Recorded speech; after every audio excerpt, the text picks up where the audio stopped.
Now, the Hunt Palmer Show. A magic beyond anything you could ever imagine. You are now listening to the Hunt Palmer Show. Brought to you by Sagrera Farms on 104.5 ESPN Baton Rouge. Locking down the middle of the day. You really think that's the best idea? Live from the Mercedes-Benz of Baton Rouge studio, this is Hunt Palmer. It's quite a piece of work. All right, for Thursday shows brought to you by Sagrera Farms Premium Beef. Chris Blair from Columbia, South Carolina in 15 minutes.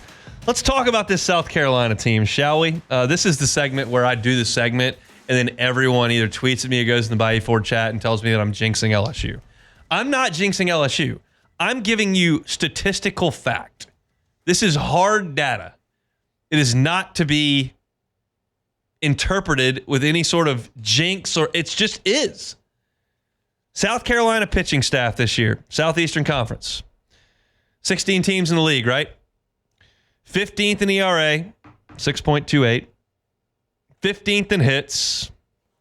15th in earned runs. 15th in home runs allowed. 15th in walks. 14th in hit by pitches. They're the worst, second worst, or third worst in all of those categories. ERA, earned runs allowed, hits allowed, home runs allowed, walks, hit by pitches. They're 12th in strikeouts, which is better than those numbers, still not very good. If you heard Paul Maneri on yesterday with Matt Moscona, he basically said to Matt, he's like, yeah, we just don't really have anybody that throws hard. There's just no stuff on that team. Eli Jersenbeck was supposed to be kind of their Friday night guy, and he's got a fastball up to 98, 96 usually, and he got hurt before the season started, and they hadn't seen him all year. They just don't have much stuff. Well, what about the offense? Well, I'll tell you about the offense, and we'll do the same exercise as it relates to the SEC. Runs per game, 5.8. That's dead last. That's worse than Missouri. Missouri passed them last week. On-base percentage and slugging. These are the two metrics that we look at the most in the modern day of baseball, college, professional, whatever. Can you get on base? Can you slug?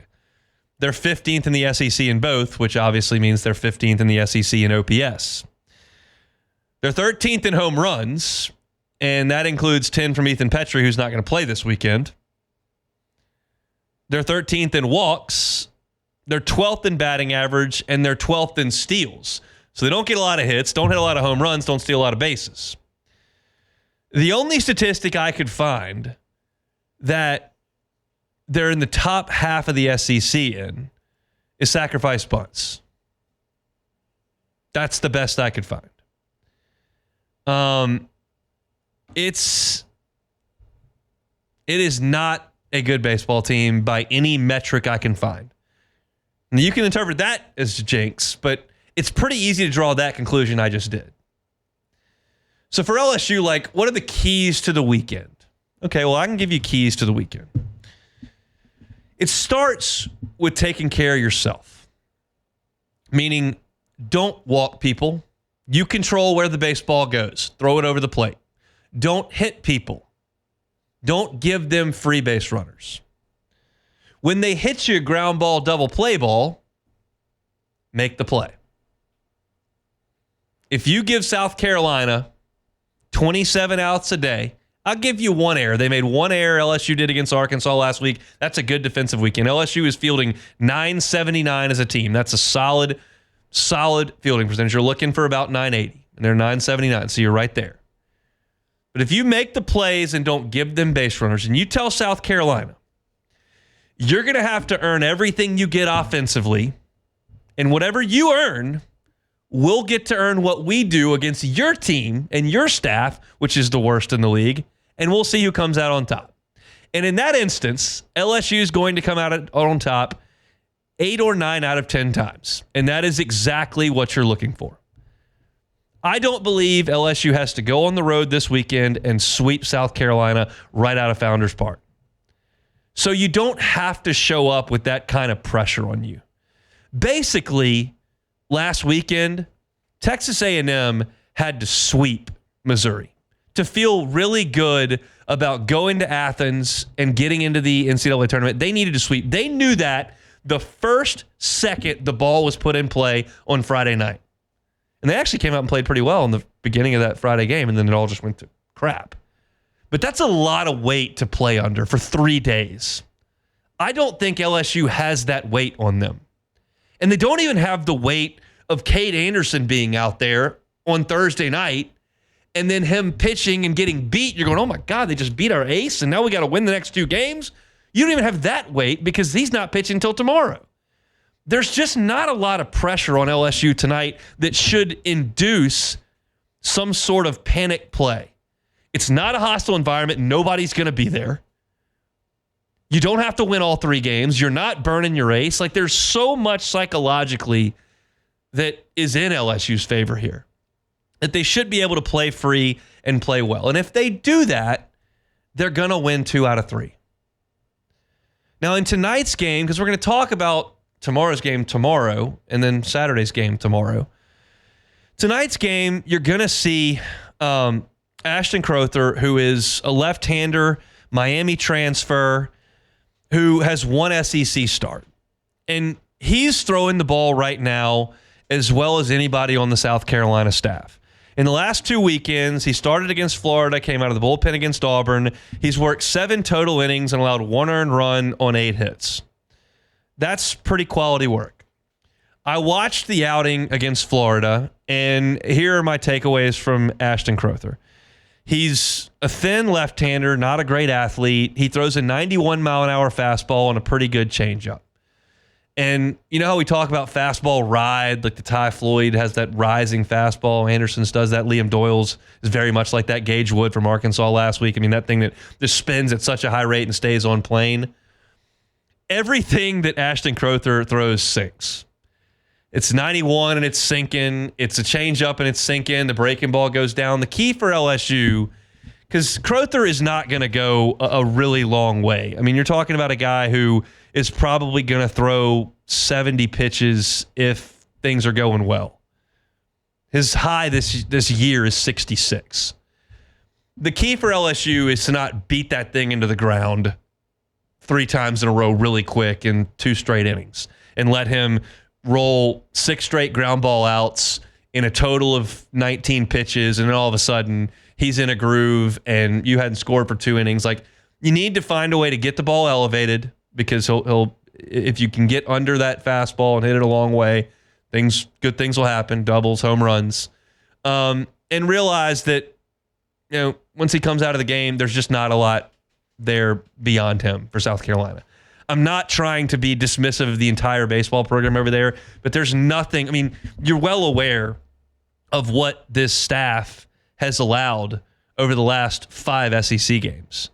I mean, I don't know that I've ever seen a team that's been outscored 76-18 over 5 league games. I mean, that's what South Carolina has done. That's because of the lack of dudes. They're 1-9 in their last 10 league games. So just play your game, understand the scouting report on this pitcher, and there shouldn't be a lot of issues. Ethan Petrie is the one guy that a lot of people that follow SEC baseball but haven't paid attention much to South Carolina this year know. 2 years ago, he was an All-American. 2 years ago, he hit 23 home runs. He's only 4 home runs short of Jared Jones for a career, and Jones is about to become the 3rd all-time in home runs at LSU. So Petrie's had a phenomenal career at South Carolina. He's not going to play this weekend. Maneri told Matt yesterday he's not going to play. He's been out with this shoulder issue for 2 weeks. He tried to play in the game on Tuesday night. He was 0 for 4 with 2 strikeouts. He took a swing in the 8th inning. It didn't look very good. He sat out the rest of the game. He was sore on Wednesday.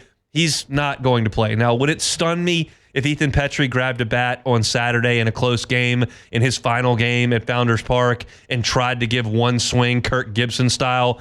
It would not, but it would stun me if he started all 3 games based on what Paul Maneri said yesterday. And what I know about Paul Maneri is the way he handles injuries. You know everything. Like, there is nothing that is being hidden from an injury perspective with Paul Maneri. He's not playing coy. He literally tells you the surgery that the guy had and when he had it and what time of day he had it. Like, that's how he handles injuries. And so Petrie, I don't expect to play. He may grab a bat to pinch hit at some point, but they just don't have much punch there. So LSU is in an advantageous spot every way I can paint it this weekend. You're in an advantageous spot from how you set your pitching rotation, the talent on both teams, where you are in the standings, what the crowd's going to be like. what the other team has done the last 2 weeks. I don't have another way to break this series down. You're getting everything I got, and that's what I got. I got a team that's really good that I've heard multiple people over the last 8 days call the best team in college baseball. Mark Etheridge said that. Aaron Fitz said that. Mike Rooney said that. We had a guy from Baseball America yesterday on that said that. Like, people think that is potentially the best team in the nation, and I got a team that's running out the rope on the worst season in program history. Would it totally flatline me if South Carolina won 2 out of 3 this weekend? No. It would if they swept LSU. But it's baseball. But I feel pretty good about LSU all 3 times they take the field. And you've got one in your back pocket to play with. So just go out there, play loose, play free, play well, take care of business, and come on back with the national seed sewn up so you can do whatever you want in Hoover next week. That's the goal. We'll talk a little bit more about it towards the end of the show here. Our Thursday shows are brought to you by Sagrera Farms. When we come back, we'll chat with Chris Blair, the voice of the Tigers. He is in Columbia, South Carolina. We'll get his thoughts on this series next. The Hunt Palmer Show. Genesis of Baton Rouge, genesisofbatonrouge.com. Every car that is on the lot is online at genesisofbatonrouge.com. They value your experience at Genesis. So when you walk on the lot, they understand the stereotypes that car dealerships deal with because they're rooted in some truth. Sometimes when you show up on a lot, you're pressured, and you're upsold, and you're lied to, and you're taken advantage of. It's never going to happen at Genesis of Baton Rouge. You're going to be treated like a guest. All of your needs and your questions will be answered, and they'll get you in the right Genesis for you. You've probably never been behind the wheel of a Genesis. Driving around Baton Rouge right now in your car and you're thinking about getting a new one, you've probably never driven a Genesis. Get behind the wheel. See the difference. Feel that experience. Once you buy that car, 10-year, 100,000-mile warranty. Once you buy that car, 3 years complimentary maintenance. 3 years complimentary valet maintenance. They come to you to get that vehicle. They can do that on the buying side too. If you'd like to test drive from your home or office, they can make that happen at Genesis of Baton Rouge. Check them out online, genesisofbatonrouge.com. Go visit the dealership airline at PQ. It's Genesis of Baton Rouge, genesisofbatonrouge.com. This is the Hunt Palmer Show, brought to you by Sagrera Farms.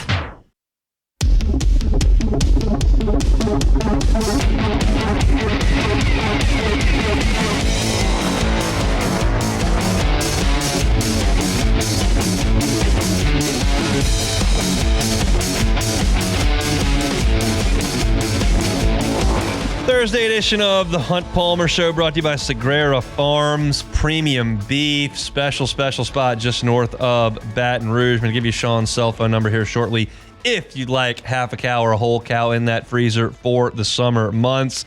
Trust me, you're going to want them. I'm talking about a 3-year process. These cattle are raised on grass, finished on grain. It is prime Angus beef, and it can be in your freezer pretty quickly here. You can get up to Ethel and get it brought home. His Sean's cell, 719-1723, 719-1723. This beef is in the top 1% nationwide, and it's right here just outside Baton Rouge. It's Sagrera Farms. Give Sean a call, 719-1723. Sagrera Farms, bringing you our Thursday shows each and every week here on the Hunt Palmer Show. So we're going to talk a little bit in the next segment about some football transfer portal stuff because I've been intrigued by the stories that I've heard on After Further Review in the last week, and written some stories about it on LouisianaSports.net, and I think it's worth mentioning here as we move forward here on this Thursday.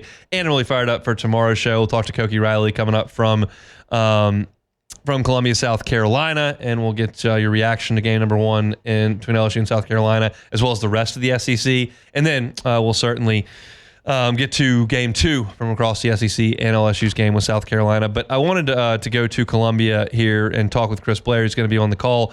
Keep in mind, Chris was here for the end of the Paul Maneri era, and now has been for the entirety of the Jay Johnson era. And I just kind of want to see what his emotions are as far as seeing Paul again in different colors. Matt was talking about it with Paul yesterday, just kind of seeing Paul in that garnet and black as opposed to being in purple and gold. And Paul told him yesterday, he was like, hey, I have not been looking forward to this. It's going to be weird for me. It's a school that means so much to me. And obviously it's something you got to do. He's got to do his job. but he's going to come back to Baton Rouge when he's done, and it's just going to be an awkward weekend for him after, the most important part of his career, I would say, was here in Baton Rouge. Having a little trouble linking up with Chris Blair, so let me transition quickly to the football side that I wanted to talk about in the next segment.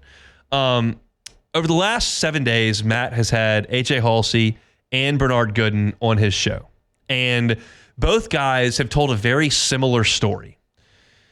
A.J. Halsey went to a high school that is very well known in Texas. Devon Achane played with him in high school. You don't think there were some scouts and some college football coaches on hand at practice and at some games to watch Devon Achane play?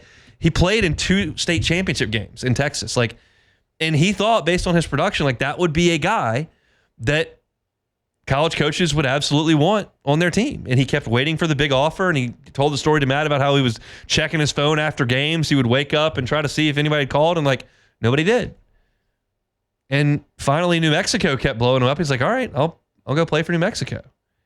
And that's what he did, and he balled out. And after a couple years in New Mexico, boom, goes over to Houston. That's a step up. Balls out at Houston. And then finally, for AJ, Miami and LSU and Ole Miss are on line one. And that dream that he had since he was 16, 17 years old came to fruition. It's just now that he's 21, 22.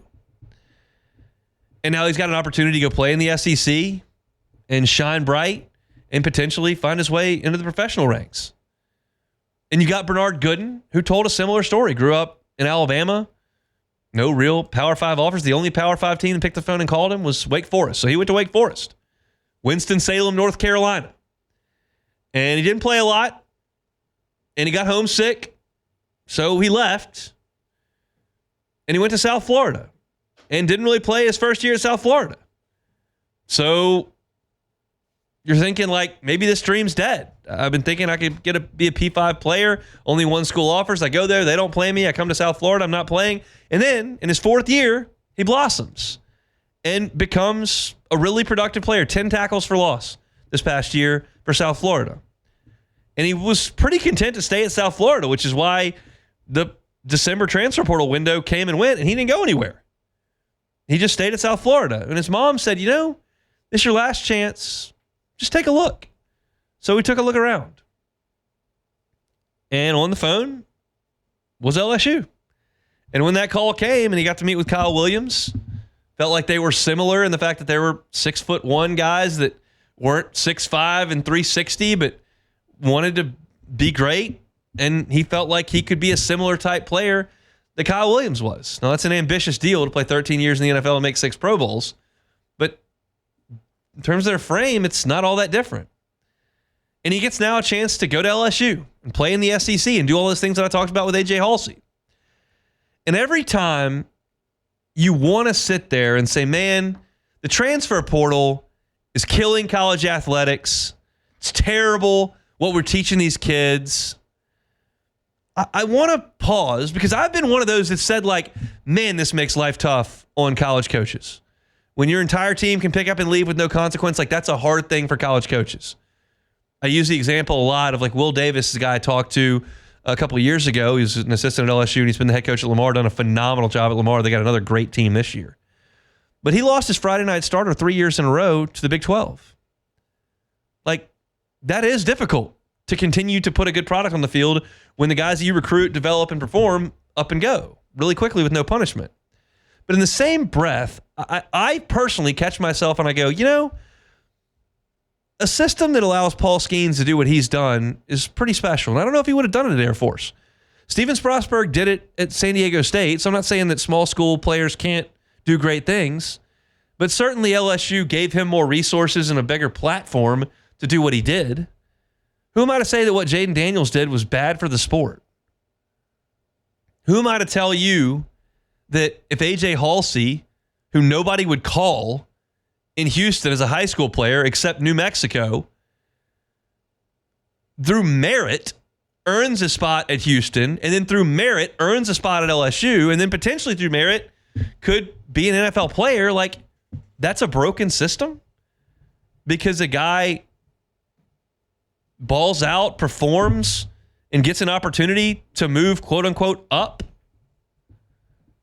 Yes, it's difficult on college coaches. And yes, I find it to be sometimes hard to wrap my head around. But when players are given an opportunity and shine, just like us, and if we're going to call this professional sports, like you do something great professionally, another opportunity might arise. And that's what you're seeing with some of these guys. And it just struck me because we can talk about this in like an abstract way where you're just talking big picture and like what is possible and in hypotheticals. But to hear it straight out of AJ Halsey's mouth on AFR, straight out of Bernard Gooden's mouth on AFR, like, this is my experience. This is what I hoped and dreamed for. It didn't happen immediately. So I went to work, lifted weights, practiced, performed, and all of a sudden got put in a position where now this is what I can do. And I can go to other guys who have done this, not even at LSU, like Dalton Knecht at Tennessee, who comes from out in the Midwest, small school U, nobody's ever heard of him, puts his name in the transfer portal, boom, Tennessee, SEC Player of the Year, first round pick, Lakers. That's a broken system? I don't know that I would call it a broken system. I would call it a situation where guys are doing awesome things. Now, I was up front talking about the Nico Iamaleava stuff with the transfer portal, and like, I don't know if that's the design of it, like to just go strong arm a booster base and a bunch more money when it doesn't appear that that's coming from anywhere. I didn't love that. And I don't feel like I'm talking out of both sides of my mouth here. I just feel like there can be tweaks made to the system. I feel like we're not in a perfect utopian place in collegiate athletics. But I'm not going to say that a young person who has done everything they can and is being given opportunity to compete at higher levels is just some disaster for collegiate athletics. And if you're here at LSU and you've seen what Joe Burrow and Jaden Daniels and Paul Skeens and Tommy White and Thatcher Hurd have done, and you want to immediately blow the whole thing up, like, that's a bit much for me. I know there are some out there, and I didn't say you're dead wrong. I just said it's a bit much for me. I feel like that it's a good thing for some young people to be able to chase their dreams and to perform and to be rewarded on a merit-based system for that play. And AJ Halsey and Bernard Gooden really crystallized that to me with what they've done over the last 5 years. So we'll see if those guys are huge pieces to LSU's defense in 2025 or not, but they certainly have an opportunity to be, and that may not have been the case 10, 15 years ago. Those are my thoughts on if you're looking for LSU football content. You can certainly find it Hunt on LSU, wherever you find your sound, wherever if you're looking on YouTube as well. Subscribe to the channel. We certainly do appreciate that. All right, we'll come back. We got 30 minutes left to go. Hunt Palmer Show. The Hunt Palmer Show. You're listening to The Hunt Palmer Show, brought to you by Sagrera Farms.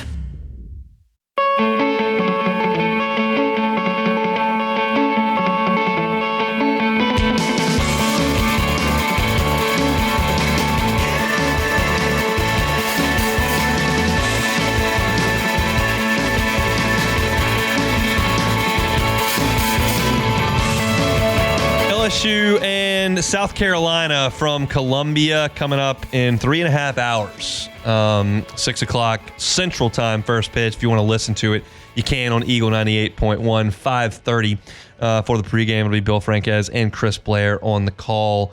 Kind of quietly. I wouldn't suggest it's been a 5-alarm fire, but kind of quietly, Derek Curiel is struggling a little bit. I want to be clear because I've now covered Jay Johnson long enough.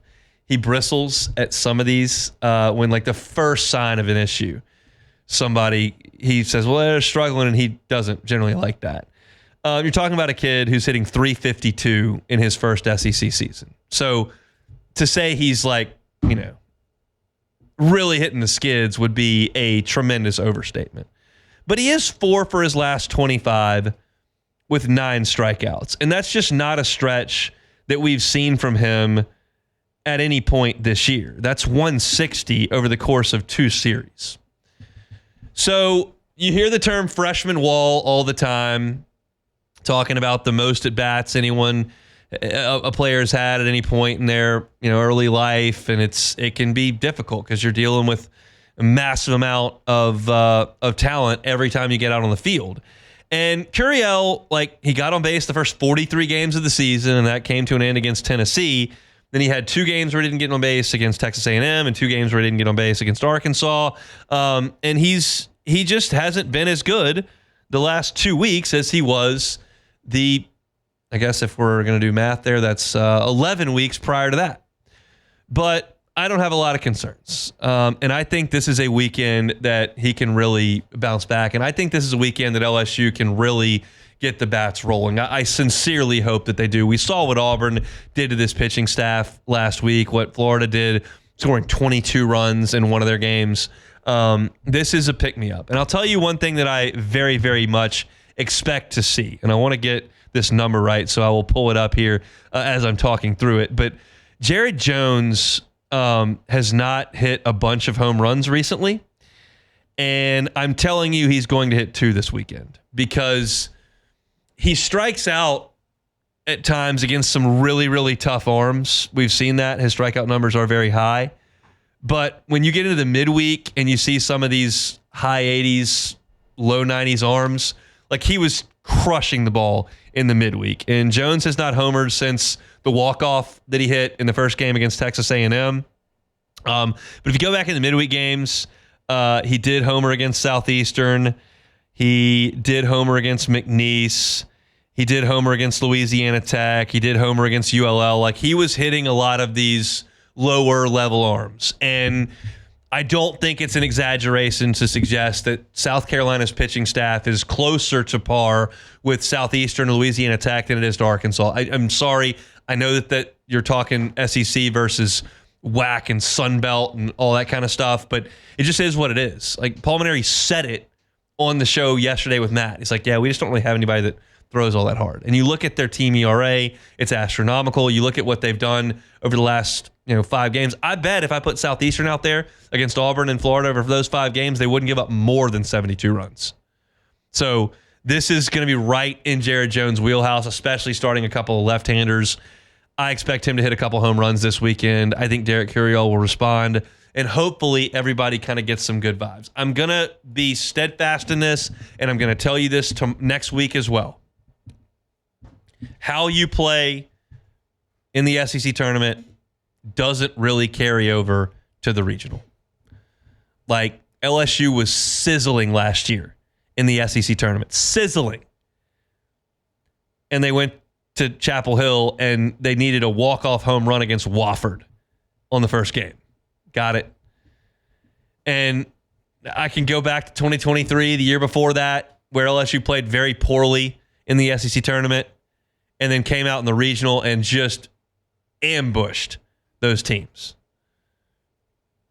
Maneri had some teams that were great in the SEC tournament. 2010 comes to mind that they went out to Irvine, needed a walk-off, and then got put in a locker by UCLA. We've seen teams like 2013 won the SEC tournament, and they went out and won the regional and the super, and that was great. But Ole Miss in their national championship year was 1-out in the Hoover. Mississippi State in their national championship year was 0-2 in Q in Hoover. So I'd rather be swinging the bat well in the last weekend in the SEC tournament than not. It's a preference. It's not a mandate on what's going to happen when you get to regional time. But what is a mandate is that if you get a top 8 national seed, you are playing at home in the regional and super regional, and that's really the mission here. And I fully expect LSU to go out there and do it. I think you've gone through this meat grinder, and I keep telling myself this, and Jay Johnson has alluded to it in his press conferences as well, but you don't see anybody in your regional as good as Tennessee. You don't see anybody in your regional as good as Arkansas. You don't see anybody in your regional as good as some of the teams that LSU's played. Texas, name your SEC team. And at times, LSU's offense has looked very pedestrian. We've talked about it.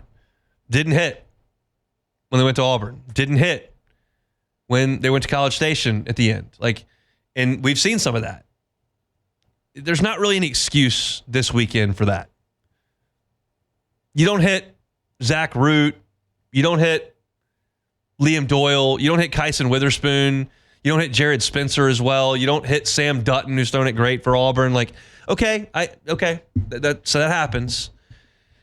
If you've got a couple games this weekend where you don't hit, I can't come to your defense on Monday. Not that that's my job, but like I can't. This is, I think I've said enough on this series. Like, it is what it is. You've got to go out there and handle your business, and I fully expect that LSU will do that. I have some good vibes from final weekends of the year with LSU under Jay Johnson. If you'll remember, in 2022, his first year, they went up to Vanderbilt and just put it on Vanderbilt for 3 days. Just crushed them for 3 days, to the point where we thought maybe LSU could host a regional. Ended up they went to Hattiesburg, and they were close to hosting a regional, but put it on Vandy. Final series of the year for the 23 team. They went to Athens, got a big series win. Thatcher Hurd had a nice relief outing at the end of that, so that was great. And then last year, a lot of people may not remember this. You remember that they were 3-12. You remember the regional. You remember the SC tournament making a run. You may not remember the last weekend of the year last year. It was Ole Miss, and both teams came in needing to get at least 2 games, if not sweep, to get in the NCAA tournament. And LSU swept Ole Miss right out of the box.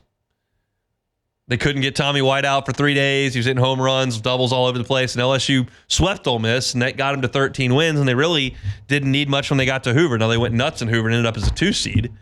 But Jay Johnson's had his teams play pretty well the last weekend of the year, 3 straight years. This will be the 4th.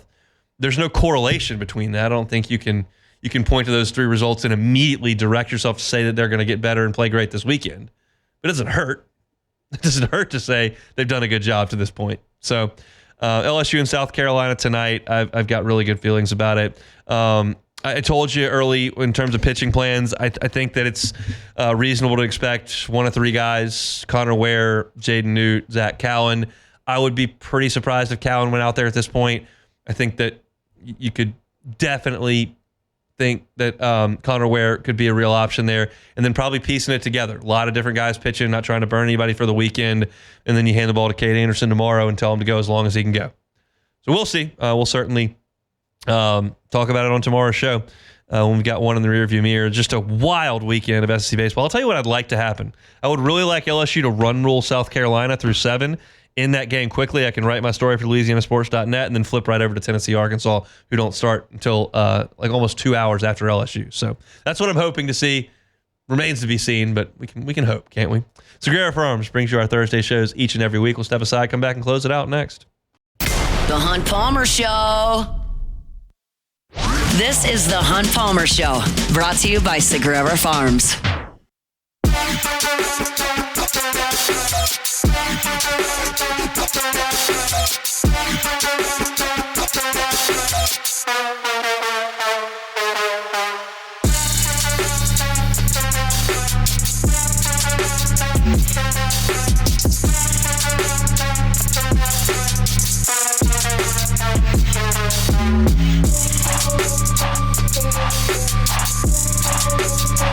104.5 ESPN Baton Rouge Spring Cha-Ching, powered by Citizens Bank and Trust, is back. Register today at 1045ESPN.com for your chance to win $5,000 in cash. It's the Spring Cha-Ching with Citizens Bank and Trust and 1045 ESPN Baton Rouge. All right, Thursday show is brought to you by Segura Farms Premium Beef. I know if you're a steak eater out there, you've had a great steak before, you've had a not great steak. And that's kind of the risk you run when you head out and just grab one. What if I could guarantee you a great steak every single time? I can do that if you check out Segura Farms. I'm going to give you Sean Segura's cell phone number here in a second, but let me tell you this story with the folks at Segura Farms. They're not guessing. They know. We're talking about intramuscular fat scores with the beef that they've got on site right now that are 12, 14, 17. You're going, what's 12, 14, 17? Well, Select is under 4%. Choice is 60% of the beef you see out there. That's 4 to 7%. 8, 9% and higher is prime. We're talking 12, 14, 17. You can have that, some of the greatest beef in the world, in your freezer all summer long if you contact the folks at Segura Farm. Every single cow is a 3-year journey. And at the end, they're raised on grass, finished on grain, dry aged, talking 45 days. They cut them, they wrap them. You take a look at the product you're taking home, you bring it back. No deposit, no nothing. It's an incredible process. And if you're sick of just running down the street and grabbing a mediocre steak, then go to Sagrera Farms and get the best. That's what you need to do. Contact my guy, Sean Sagrera, 719-1723, 719-1723. It's Sagrera Farms. They bring you our Thursday shows each and every week. All right, LSU and South Carolina tonight, plus a bevy of action across the Southeastern Conference. If you're an LSU fan, kind of give you a quick guide to what we're looking for this evening. Georgia has 16 league wins. If you want Texas A&M to go take a couple from them, would be fine by me. I don't think that gets A&M into the field, and it may knock Georgia down a peg or so. They're number one in the RPI, but you're pulling against Georgia. Bama and Florida, I'd rather Florida win. I think they're in the field anyway, and they're not going to get a top 8. Bama could steal a top 8 if they go down there and get a sweep or win 2 out of 3, so I'm pulling against Alabama. Vanderbilt is a team that's ahead of LSU. I'll be pulling for Kentucky to beat them. If Ole Miss could take care of Auburn, that would be awesome. Auburn's sitting on 16 league wins. They've got a great resume outside of that, but if Ole Miss could take care of Auburn, that would be really good. And then Tennessee and Arkansas, I think the only way Tennessee gets a top 8 is if they go to Arkansas and sweep to get to 18 wins. The RPI would really need to take a few pegs up, and their strength of schedule is not great. So that's just going to be for entertainment purposes. I don't think either is a huge threat to LSU. At this point, Arkansas is probably going to get one anyway. Tennessee, I don't think, is a huge threat to LSU, so that one's not as big a deal. It's just going to be great for entertainment value, I think. So lots of action, and I'll promise I'll get you caught up on how all of it impacts LSU tomorrow. We'll have updated RPIs, and we'll see just where LSU stands. But big one tonight for LSU. They'll start a bullpen arm and see what they do from there. Kate Anderson and Anthony Ianson on Friday and Saturday. All right, Beck, you got any take it or leave it's over there? Or are we watching golf? Yeah, we're watching golf. No take it or leave it's. Nope. Tell me something good about the golf. The Ryder Cup captains are both playing really well. Luke Donald today hit 9 greens and didn't make a bogey. That's for correct. all you recreational golfers out there, like me, like Beck, how many times you getting up and down out of 9? Maybe 2 or 3. If you sink a 15-footer? Yeah, maybe. You want to talk about the sustainability models? That does not favor Luke Donald tomorrow. I'm feeling at least 78 for him tomorrow. 78 might be a bit much. And that was what Phil shot today, by the way. Yeah, he stinks. Yeah, he's not not good. Luke Donald. Yeah. Luke Donald hadn't made a cut all year. It's the lowest round he shot in a major since 2017. Former world number 1, Hunt. Who can't hit a draw, by the way. Just bizarre stuff. He also doesn't hit it very far. No, not anymore. But thankfully, his Ryder Cup, his play will not impact the. I wish it would impact the Ryder Cup. I mean, on the team, but it will not today. So they'll keep going. How's Spieth doing? Is he going to win the Grand Slam? No, I don't think so. He's 1 over. That's not going to win the Grand Slam. He hit a great drive on number 1, and then it kind of collapsed after that. Not collapsed, but he gets. Sounds like one of my his way rounds. around. Perfect. Yeah. This leaderboard stinks, by the way. They got some work to do. I can't have Ryan Fox and Alex 2 guys Smalley. I never heard of. Alex, I never heard of him. Okay, Alex Smalley actually is the guy. So Saith Theegala had to withdraw. He was the guy who filled in. He was the alternate. So he's got that little John Daly energy. How much going. grinding would you be doing if you were like the second alternate on Monday and Tuesday? Would you be like trying to lock in, or would you just be like, I'll just sit and wait? Well, I think those guys probably were locked in because my brother stupidly picked Sahith in our little pool we do. Sahith withdrew from the Truist last week with a neck issue. And he was going to try to tough it out because it's the PGA Championship, but he couldn't do it. So he withdrew yesterday. So it wasn't really that surprising. So I'm sure some of those guys probably saw that and were like, he withdrew last week. There's maybe a good chance he will this week too. So I'm going to work a little bit here. So that's not it doesn't shock me. He did. Alex Smalley. Yeah, Alex Smalley, 4 under. Made an eagle on 7. Excellent work. Yeah. How many games does LSU win this week? 2. 2. Yeah. Gonna lose one to South Carolina. I'm just interested to see what happens South tonight. Carolina's throwing a bullpen game tonight too. Yeah, but I think it's gonna be high scoring, and whenever those games happen, it could go either way. So I think they lose. I think they lose one. It's probably tonight. I need them to hit the ball. I'll be in such a good mood tomorrow if they win. Not that I'll be in a terrible mood if they lose, because as I've laid out, like it's an advantageous spot to have Kate Anderson going tomorrow. Like you feel good about that. But if they win tomorrow, like, man, it's all coming up Tigers, because I just have a hard time believing that South Carolina is going to beat Anderson and Ianson. No, that's not. No. Auburn did it, and I think that's it. Auburn's the only team that's done it. So yeah, and Auburn's playing great. So I have a hard time believing that LSU is going to lose both of those games. So if they win tonight, you can just about tuck that top 8 seed into bed. I've heard a lot of people all week saying, "Oh, they blocked it in. They locked. They beat Arkansas. Lock." Like, it's really not. You look at the RPI, but they can really put that thing to bed tonight. Not to bed tonight, but they can tuck it in tonight if they get a win. So we'll see. We'll certainly react to it on tomorrow's show. We'll have Preston Guy from TigerBait.com tomorrow talking LSU football. I'm sure there's some Saints news I can conjure up tomorrow as well. Have all the reaction from the SEC baseball. And Koki Riley is going to join us from Columbia on tomorrow's show as well. He's there for the Advocates, so you can follow along with him as LSU and South Carolina do battle tonight at 6 o'clock. Missed any of today's show? Catch it on demand wherever you find your sound. Hunt Palmer Show. Like, subscribe, rate, and review. I gave you my thoughts on LSU's pitching plans at the top of the show. Luke Johnson talking some Saints schedule. You can find that wherever you find your sound. Hunt on Saints at 1:15. We talked about the Saints schedule and how it doesn't really matter, but we gave thoughts on it anyway. Joe Healy, D1 Baseball's SEC Extra Package with us at 1:30, so enjoyed that conversation. I gave some brief thoughts on LSU and Paul Maneri's legacy here at 1:45, so you can go check those out. More LSU baseball talk in hour number 2, as well as a little LSU football with AJ Halsey and Bernard Gooden, and why I think that the transfer portal can't just be completely dismissed. There are some really good stories that come out of it, and I think those two could very much potentially be those. So you can listen to all that wherever you find your sound on the Hunt Palmer Show. I'm done. Appreciate Sagrera Farms for being a part of our Thursday shows. Call my guy Sean. Get you some beef in that freezer. Matt's going to drive you home and right up to first pitch at 6 o'clock on After Further Review.